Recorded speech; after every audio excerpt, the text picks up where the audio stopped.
بچے جب کسی کی نقل کرتے ہیں تو اسے امیٹیشن کہتے ہیں. جیسے جب ماں یا بہن بھائی تالیاں بجاتے ہیں تو بچہ خود ہی سیکھ جاتا ہے.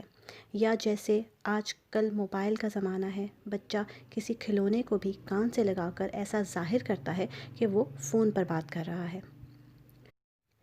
جن بچوں کی ڈیولپمنٹ نارمل ہوتی ہے وہ خود ہی امیٹیشن سیکھ جاتے ہیں، لیکن اسپیشل نیڈس بچوں کو امیٹیشن سکھانی پڑتی ہے. عبداللہ جب 1 سال کا تھا تو بہت اچھی طرح امیٹیٹ کر لیتا تھا، لیکن جیسے ہی وہ 1.5 سال کا ہوا وہ سب کچھ بھول گیا.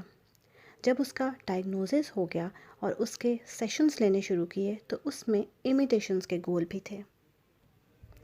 امیٹیشن بھی پرومپٹ کے ساتھ سکھائی جاتی ہے. جیسے اگر میں اس کو تالیاں بجانا سکھاتی تھی تو اپنے ہاتھوں سے اس کے ہاتھوں کو پکڑ کر تالی بجاتی تھی.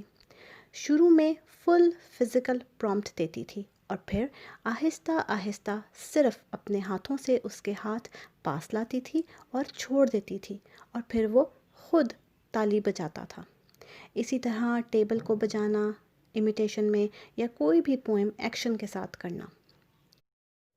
وہ جو بھی کر رہا ہوتا تھا میں اس کے ساتھ بیٹھ کر ویسے ہی کرنا شروع کر دیتی تھی تاکہ وہ میرے ساتھ کنیکٹ کرے. اور جب وہ کنیکٹ کرتا تھا تو میں اس کو ٹوائز کے ساتھ پراپر طریقے سے کھیلنا سکھاتی تھی. جیسے وہ ٹوائے کار کو الٹا کر کے اس کے ٹائر گھما رہا ہوتا تھا تو میں بھی اس کے ساتھ بیٹھ کر وہی کرنا شروع کر دیتی تھی.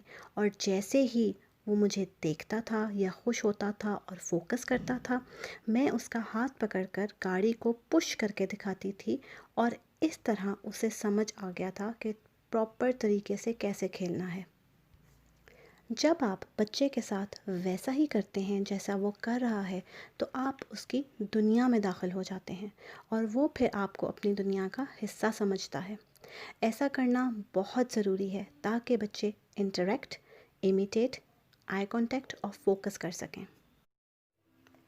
جب بچہ امیٹیٹ کرنا سیکھ جاتا ہے تو آپ اسے امیٹیشن میں ہی کلرنگ، رائٹنگ اور بلاک پیٹرنز سکھا سکتے ہیں.